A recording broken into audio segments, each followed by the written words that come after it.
আসসালামু আলাইকুম। আশা করি সবাই ভালো আছেন।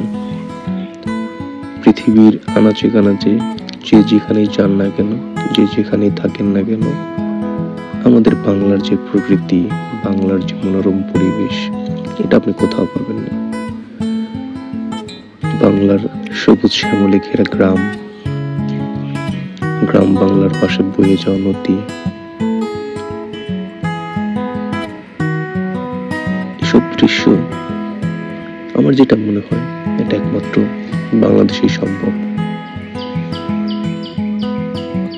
যেটাই বলা হয়, কবি অনেক রকমের ছন্দ লিখেছেন, কবিতা লিখেছেন আমার এই গ্রাম বাংলা নিয়ে, বাংলাদেশ নিয়ে। অনেক শিল্পী, গায়ক, গায়িকা তাদের গানের ভিতরে ফুটিয়ে তুলেছেন আমার বাংলার প্রকৃতি। গানই তো আমরা, একটা গান আমরা সবসময় শুনেই থাকি, এমন দৃষ্টি কোথাও খুঁজে পাবে না কত। তবে এটাই সত্য কথা, এমন দৃষ্টি কোথাও খুঁজে পাওয়া সম্ভব না।